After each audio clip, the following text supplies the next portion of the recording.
Hey, what's going on, guys? Today we're going to be checking out a small, well-preserved company town south of Salinas called Spreckels.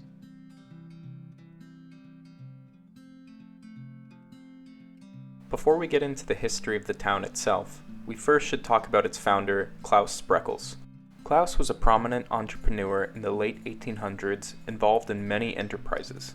Interestingly, he was one of the original investors in the Santa Cruz Railroad that passed through the town of Wrights. Most notable, however, was his involvement in the sugar industry. Up until the founding of the town of Spreckels in 1898, Klaus had several factories throughout California and was heavily involved in the Hawaiian sugar industry as well. In 1898, Klaus opened his largest sugar factory yet, which was just south of Salinas, California.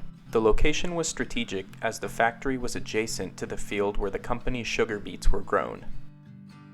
The same year that the factory was built, the town of Spreckels was founded to house workers at the Spreckels Sugar Company. As I mentioned earlier, Spreckels was a company town, meaning that the Spreckels Sugar Company planned, built, and owned the entire town.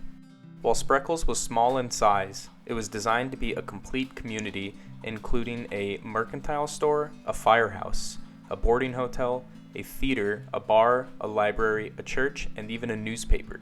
Furthermore, all dwellings were wired with electricity, which was rather uncommon at the time. I also wanted to point out that many of the original town structures and some of the refinery buildings were designed by prominent architect William H. Weeks. With this being said, while Spreckels was a company town, it was thoughtfully designed and constructed. Over the years, as revenue fluctuated, the Spreckels Sugar Company began to sell some of its buildings to workers to recoup some of their losses. And in the 1960s, the Spreckels name was dropped from the factory itself, as it was bought out. By 1982, the factory was no longer in use, and in 1989, the Loma Prieta earthquake damaged it so badly that it was finally demolished in 1993. While Spreckels is no longer a company town, it's very unique in the fact that many of the original structures, as well as the layout itself, are still intact. Today in Spreckels, you can see many of the original buildings still standing, such as this Emporium building that used to be the library and newspaper office. To give you perspective on how close the original factory was to the town, across the street to the right by where those silos are, is where the original factory was. The company currently operating there today, Tanamura and Antle, actually have a baseball field in the exact location where the original factory was. Here's an aerial view of the town of Spreckels, just to give you a little bit of an idea of how kind of isolated it is. About roughly 5 miles south of Salinas, it's still just bordered by farmland. And here I've highlighted where the original factory and community were located. And while the original factory no longer stands, most of the original buildings, including nearly almost all of the original homes, are still there. Entering town from the north, you get a feeling of how isolated the town actually is, being bordered by all of this farmland. The road that brings you in from the north kind of actually acts like the divide between the newer area of the community and the older area community, the older being on the left and the newer being on the right. Furthermore, everything between here and the park that we're about to approach here on the right was actually built after the original buildings were constructed in about 1900.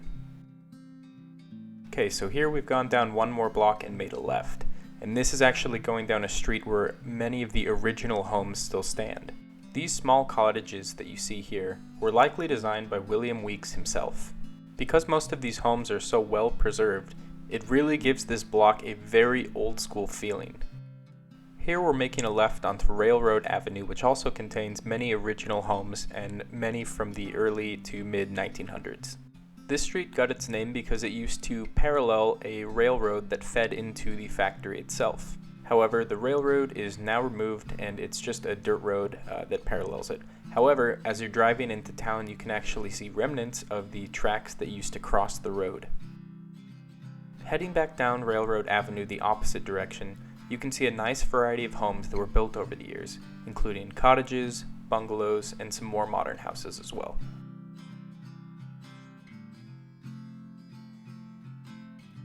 This park is not from the original community itself, however, it's currently located in the center of Spreckels and is actually quite nice.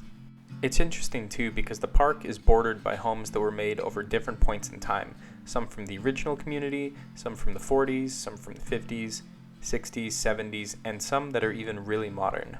In 2006, the remaining empty lots on the west side of town were finally sold to the Standard Pacific Company.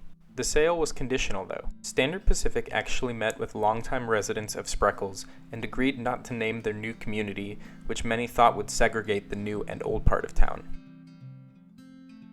Furthermore, the new development only offered 6 specific floor plans of a bungalow style to match the existing architecture and historical setting. Spreckels is a very unique community in that it's been able to maintain a small town feel over 100 years with very little commercial involvement. If you want a feel for what small town America felt like back in the day, I highly recommend stopping by.